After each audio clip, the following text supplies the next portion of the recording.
Now I want to start throwing some extra objects into my live paint artwork here.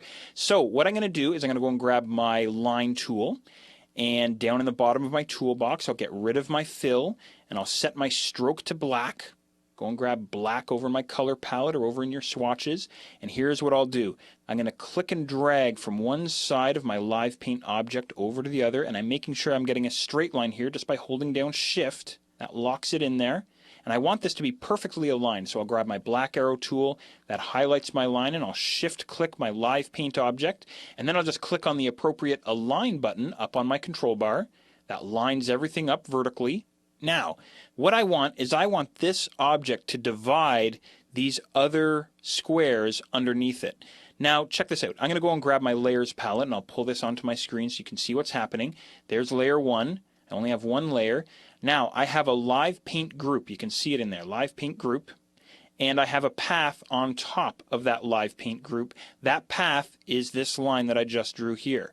So here's the trick. I have to put this path inside my live paint group for it to actually become part of that live paint object. So it's actually fairly simple to do here. I'm going to grab this path and simply drag it down underneath the live paint group. There it is. It's added in now. And I can also tell that it's part of the group because I see these weird sort of live paint handles that show up around it. Now, what else can I do? Well, I'm going to take my line here that I have, but when I click back on it, because it's part of the live paint group, Illustrator grabs the works. So I just want that line. So how the heck am I going to grab it? Everything's sort of grouped together here. Well, I have to employ my white arrow tool here. So just make sure you deselect everything, click back on that object and grab it. There it is. I'll go back to my black arrow tool to make sure that it's highlighted. And this time what I'm going to do is I'm going to grab my rotate tool.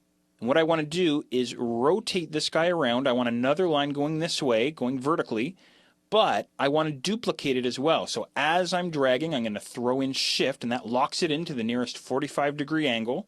And before I let go of my mouse, I'll also hold down Alt or Option on the Mac, and that's going to duplicate that object for me, which in this case, of course, is a line.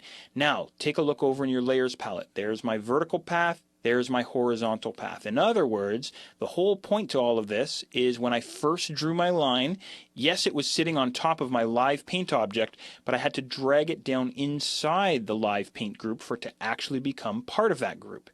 Any object that you duplicate from a live paint group becomes part of that live paint group, as you can see over here in the layers palette with my two new paths. Now what can I do? Well, I'll go back to my paint bucket tool here, my live paint bucket tool I should say, and I'll make sure that I have a fill color set. I'll pull my swatches back over and I'll choose a different fill color. Now I can come along, and there I can tell right away, because of this highlight here, I can tell what's going to happen. I'm getting that dividing effect happening now. Alright, so we're getting some pretty cool effects happening here. I'm going to go back to my black arrow tool. Your layers palette can go back onto the right, so can your swatches if you happen to pull them out as well.